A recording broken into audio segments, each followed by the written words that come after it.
श्री स्वामी समर्थ. हिंदू धर्मामध्ये तुळशीच्या झाडाला खूपच पवित्र समजले जाते. या झाडामध्ये साक्षात भगवान विष्णू आणि माता लक्ष्मीचा वास असतो. भगवान विष्णू तुळशी पत्राशिवाय कोणत्याही प्रसादाचा स्वीकार करत नाहीत. तुळशीला विष्णुप्रिया सुद्धा म्हटले जाते आणि म्हणूनच जो कोणीही तुळशी मातेची पूजा करतो तो कधीच दरिद्री राहत नाही, तो कधीच गरीब राहत नाही. असा मनुष्य एखादं घोर पाप करूनही नरकामध्ये जात नाही. तुळशी मातेला फक्त जल अर्पण केल्यामुळे कोणते फळ मिळते हे आज आपण या कथेमार्फत जाणून घेऊया. एकदा देवी सत्यभामा भगवान श्रीकृष्णांना विचारते, हे स्वामी, तुम्ही तर तिन्ही लोकांचे स्वामी आहात, मग तरीसुद्धा तुम्ही या तुळशीच्या झाडाची पूजा का करता? तुळशीच्या झाडाला नित्य नेमाने तुम्ही जल अर्पण का करता? या झाडाला जल अर्पण करण्याचं महत्त्व मला जाणून घ्यायचं आहे.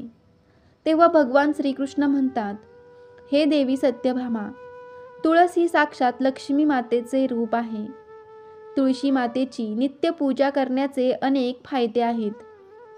तुळशी मातेला जल अर्पण केल्याने मनुष्याचे अनेक पाप नष्ट होतात. तुळशी मातेला जल अर्पण करण्याचे महत्त्व सांगण्यापूर्वी मी तुम्हाला एक अत्यंत प्राचीन कथा सांगू इच्छित आहे. या कथेमार्फत तुम्हाला तुमच्या सर्व प्रश्नांची उत्तरे मिळतील आणि म्हणूनच तुम्ही या कथेला लक्ष देऊन ऐका. देवी सत्यभामा म्हणते, हे प्रभू, मी या कथेला नक्कीच ऐकेल. तुम्ही मला ती कथा सांगा. मी या कथेला लक्ष देऊन ऐकेन. तेव्हा भगवान श्रीकृष्ण देवी सत्यभामाला तुळशी मातेला जल अर्पण करण्याचे महत्त्व काय आहे याबद्दल कथा सांगू लागतात.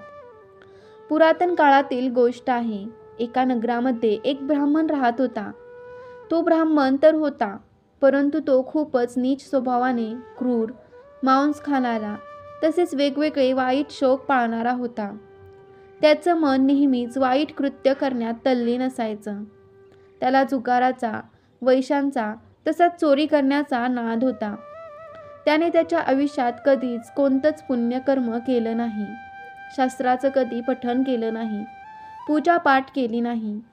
त्याचं मन नेहमी दुसऱ्यांच्या धनावर असायचं. तो दिवसा धन कमवायचा आणि रात्री वैशांसोबत ते पैसे तो उडवायचा. अशा प्रकारे तो पापी ब्राह्मण त्याचं जीवन फक्त पाप करण्यात व्यतीत करत होता. त्याने कधीच त्याच्या मुखातून भगवान विष्णूचं नाव घेतलं नाही किंवा कधीच कुठल्या देवी देवतांची पूजा केली नाही.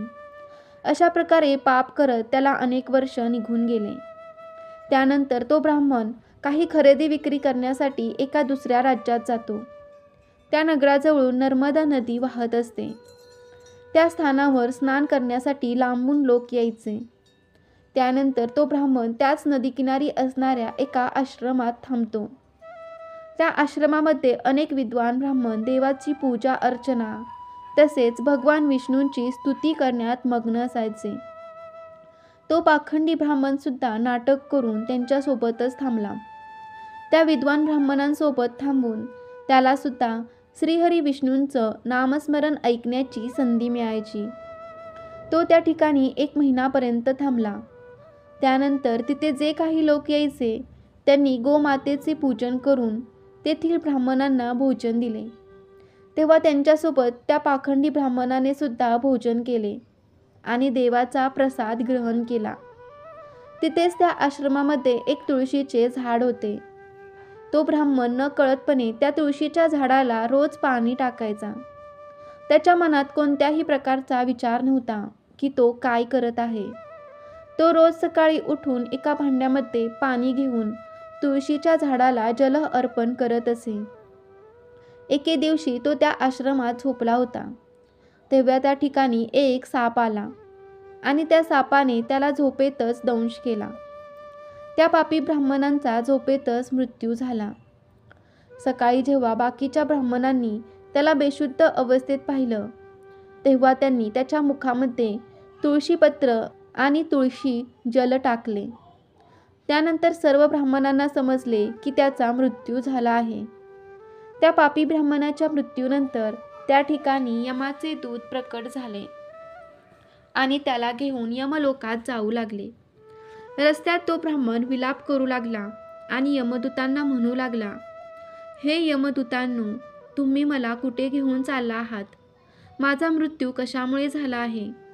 तेव्हा यमदूत म्हणू लागले, अरे दुष्ट ब्राह्मणा, तू जन्मापासून मृत्यूपर्यंत असंख्य पाप केले आहेस आणि तुझ्या या पापामुळेच तुला एका सापाने दंश केला आहे आणि तुझा मृत्यू झाला आहे. आता आम्ही तुला यमलोकात घेऊन चाललो आहोत. तिथे यमदेव तुझ्या पापकर्माचा लेखाजोखा पाहणार आहेत आणि निश्चितच ते तुला नरकात पाठवतील. त्यानंतर तो ब्राह्मण जोरजोरात विलाप करू लागला आणि त्या यमदूतांजवळ क्षमायाचना करू लागला. परंतु यमदूतांना त्या ब्राह्मणावर थोडीसुद्धा दया आली नाही आणि ते त्याला मारत मारत यमलोकात घेऊन गेले. जेव्हा यमाचे दूत त्या ब्राह्मणाला घेऊन यमराजाच्या समोर पोहोचले, तेव्हा यमराजासोबत बसलेल्या चित्रगुप्ताने त्या ब्राह्मणाच्या जन्मापासून ते मृत्यूपर्यंतचा सर्व लेखाजोखा काढला आणि यमराजाला म्हणाला, हे महाराज, या ब्राह्मणाने तर जन्मापासून मृत्यूपर्यंत पापच पाप केले आहेत. यानं कोणतेही पुण्याचं कर्म केलं नाही. हा तर मोठा पापी आहे. याला तर ताबडतोब नरकात टाकायला हवे. तेव्हा यमराज म्हणाले, हे दूत, जीवनभर पाप करणाऱ्या या ब्राह्मणाला घेऊन जा आणि ह्याला कुंभीपाक नावाच्या नरकात टाकून द्या. यमराजाच्या आज्ञेचं पालन करत ते दूत हसत हसत त्या ब्राह्मणाला कुंभीपाक नरकात घेऊन गेले. त्या नरकात भयंकर मोठे तेलाचे मडके भरलेले होते, ज्यामधील तेल उकळत होते. त्या यमदूतांनी त्या ब्राह्मणाला उकळत्या तेलामध्ये टाकले, परंतु जसं तो ब्राह्मण त्या उकळत्या तेलामध्ये पडला, ते तेल एकदम थंड पडले. या विचित्र घटनेला पाहून त्यांना खूपच आश्चर्य वाटलं. असं पूर्वी कधीच झालं नव्हतं. त्या यमदूतांनी यापूर्वी अशा कित्येक पापी लोकांना या उकळत्या तेलामध्ये टाकले होते. त्या तेलामध्ये ते पापी पडल्यानंतर तडफडायचे, परंतु जसा तो ब्राह्मण त्या तेलामध्ये पडला तर तेल अचानक शांत आणि थंड झालं. हा सर्व प्रकार पाहून यमदूत धावतच यमराजांकडे गेले.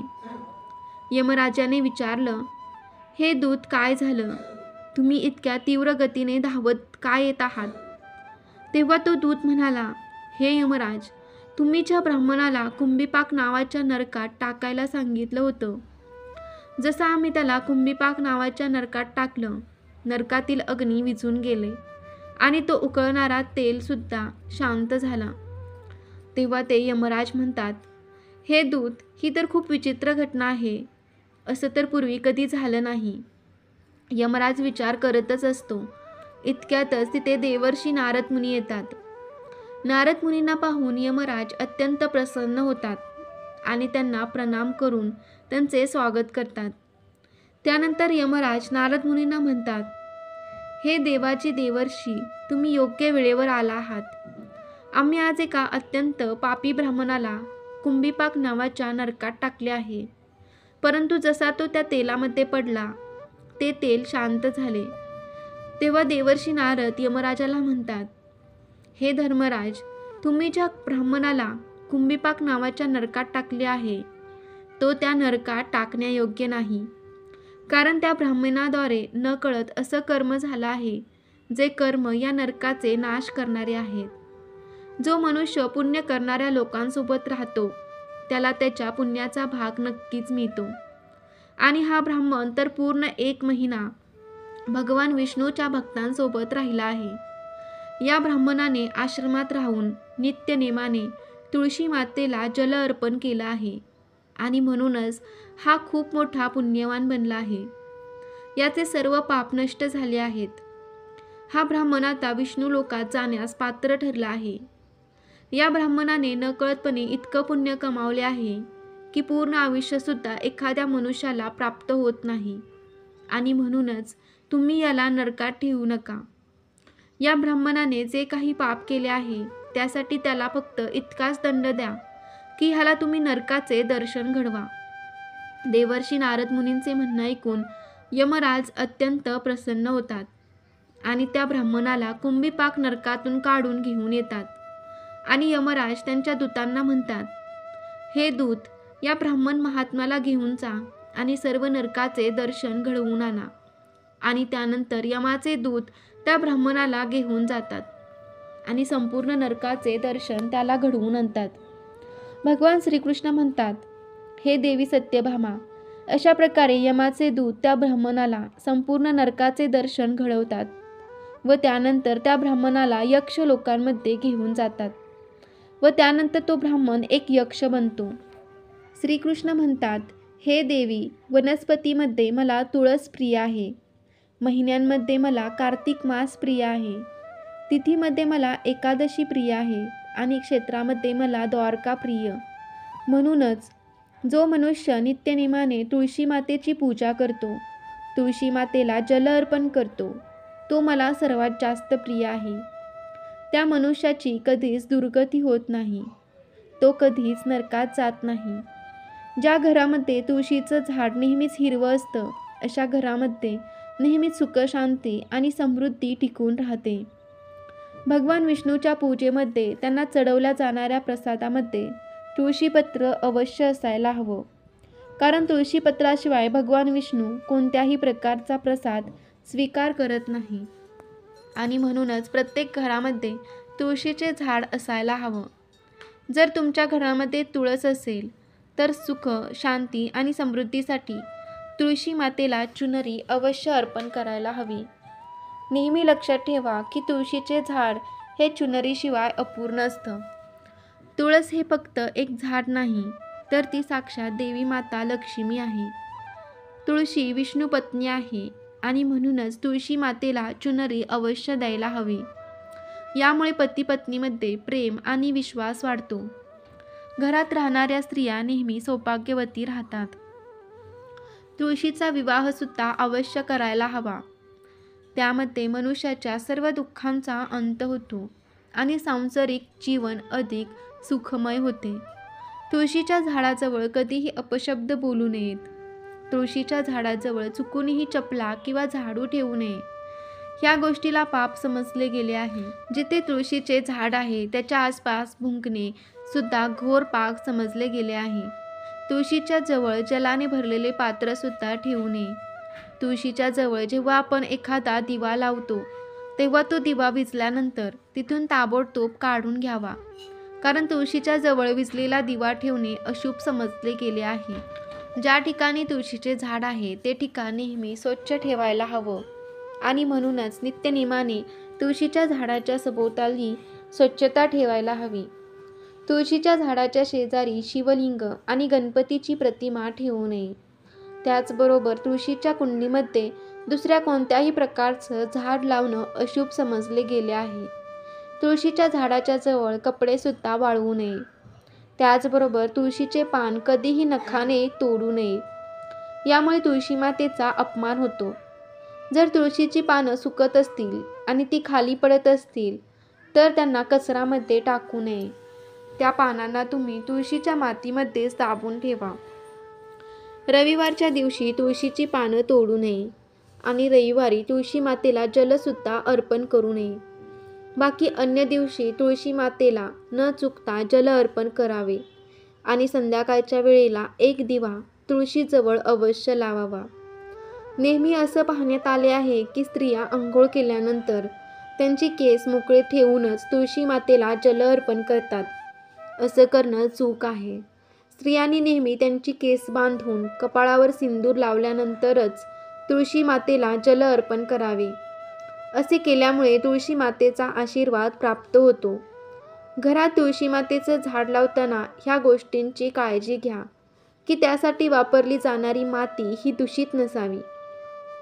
तुळशीच्या झाडासाठी स्मशानाच्या शेजारची किंवा घाणेरड्या ठिकाणची माती वापरू नये. यामुळे तुळशी माता नाराज होते आणि ती सुकू लागते. तुळशीचे झाड कधीही घाणेरड्या ठिकाणी लावू नये, जसं की बाथरूमच्या शेजारी तुळशीचे झाड लावू नये किंवा तिथे झाड ठेवू नये. घरातील तुळशीचे झाड कधीही सुकू नये. घरातील तुळशीचे झाड सुकत असेल तर घरातील सुखसमृद्धी नष्ट होते. सुकलेल्या तुळशीमध्ये माता लक्ष्मीचा वास नसतो. शास्त्रानुसार मासिक धर्माच्या वेळी महिलांनी तुळशीच्या झाडाला पाणी अर्पण करू नये आणि तुळशी मातेला स्पर्श करणं सुद्धा वर्जित समजले आहे. तुळशी मातेला अंघोळ न करता जल अर्पण करू नये. त्याचबरोबर पायामध्ये चप्पल घालून तुळशीला जल अर्पण करू नये. जल अर्पण करताना ह्या गोष्टींची काळजी घ्या की ते जल तुमच्या पायांवर पडू नये. असं झाल्यामुळे तुळशी मातेचा अपमान होत असतो. भगवान श्रीकृष्ण म्हणतात, नित्य तुळशी मातेच्या दर्शनाने मनुष्याला स्वर्गाची प्राप्ती होत असते आणि तुळशी पत्राच्या सेवनाने त्यांचे सर्व पाप नष्ट होतात. तुळशीचे झाड नेहमीच घराच्या समोर लावायला हवे. तुळशीच्या झाडाला पूर्व किंवा उत्तर दिशेला लावणं सर्वाधिक शुभ समजले गेले आहे. शास्त्रानुसार ज्या झाडापासून हिरव्या कळ्यांची उत्पत्ती होत नाही, ज्या झाडाला काटे असतात, अशी झाडं तुळशीजवळ ठेवणे अशुभ समजले गेले आहे. शास्त्रामध्ये केळ्याच्या झाडाचं विशेष महत्त्व सांगण्यात आले आहे. जर तुम्ही तुळशीच्या झाडाजवळ केळ्यांचे झाड लावत असाल तर त्यामुळे तुम्हाला कित्येक पटीने अधिक लाभ मिळत असतात. केळ्याच्या झाडामध्ये भगवान विष्णूचा वास असतो. अशामुळे या झाडाला तुळशी मातेच्या शेजारी लावल्यामुळे घरात सुख समृद्धी येत असते. मित्रांनो, अशा प्रकारे भगवान श्रीकृष्णाने देवी सत्यभामाला तुळशीच्या झाडाला जल अर्पण करण्याचे महत्त्व सांगितले आहे आणि घरात तुळशीचं झाड लावण्याचे काही नियम सांगितले आहेत. तुम्हाला जर या व्हिडिओमध्ये सांगितलेली माहिती आवडली असेल तर व्हिडिओला लाईक करायला विसरू नका आणि कमेंटमध्ये श्री स्वामी समर्थ लिहायला विसरू नका. श्री स्वामी समर्थ. जय जय स्वामी समर्थ. श्री गुरुदेव दत्त.